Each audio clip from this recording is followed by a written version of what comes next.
নমস্কার, আজকের গুরুত্বপূর্ণ সংবাদ শিরোনামসমূহ।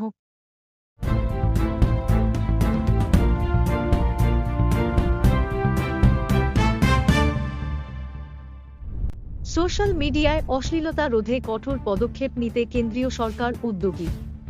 জোট সরকারে পুনর্গঠনের সম্ভাবনা নাকচ করলেন মেঘালয়ের মুখ্যমন্ত্রী।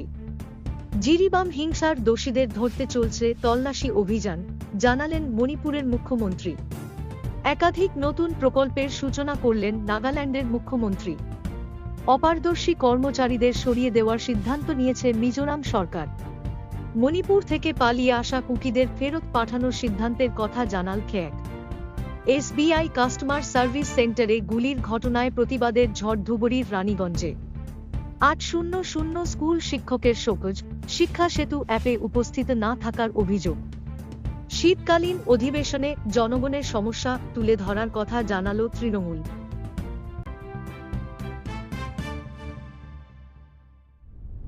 নিরাপত্তা কর্মীরা জিরিবাম জেলার হিংসা কবলিত এলাকায় তল্লাশি অভিযান চালাচ্ছেন, যেখানে বেসামরিক নাগরিক, নারী এবং শিশুসহ অনেককে হত্যা করা হয়েছে। মুখ্যমন্ত্রী এন বীরেন সিং গতকাল সন্ধ্যায় সাংবাদিকদের এ কথা জানান। তিনি বলেন, সাম্প্রতিক হিংসার পরপরই জিরিবামে ২টি সিআরপিএফ কোম্পানি পাঠানো হয় এবং সম্প্রতি আরও ৫টি কোম্পানি মোতায়েন করা হয়েছে।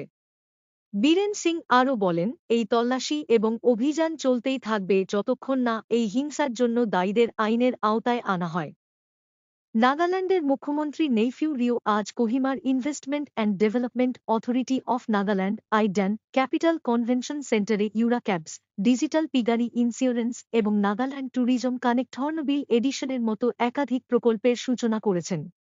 ইউরাক্যাবসের সূচনাকে নাগাল্যান্ডের জন্য একটি গর্বের মুহূর্ত হিসেবে বর্ণনা করে রিও বলেন, এটি পর্যটন এবং পরিবহনের ক্ষেত্রে গুরুত্বপূর্ণ শূন্যস্থান পূরণে সহায়ক ভূমিকা পালন করবে। মিজোরামের মুখ্যমন্ত্রী লাল দুহমা বলেছেন যে তার সরকার অদক্ষ কর্মচারীদের চাকরি থেকে অপসারণ করার সিদ্ধান্ত নিয়েছে।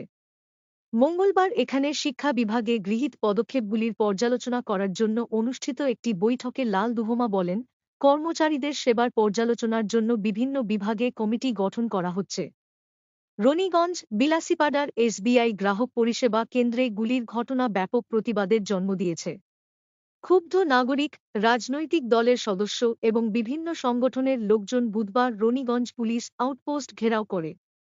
প্রতিবাদকারীরা তাদের ক্ষোভ প্রকাশ করে দ্রুত ন্যায়বিচারের দাবি জানায় এবং নিরাপত্তা ও আইন প্রয়োগের পদ্ধতি নিয়ে উদ্বেগ প্রকাশ করে।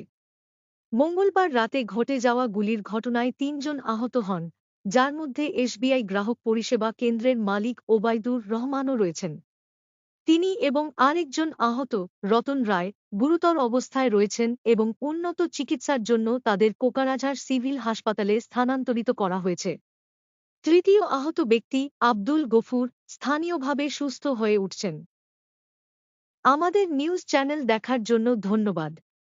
আজকের জন্য এতটুকুই। কাল আবার আপনাদের জন্য নতুন এবং সত্য খবর নিয়ে ফিরে আসব। ফলো, লাইক এবং সাবস্ক্রাইব করতে ভুলবেন না। ধন্যবাদ।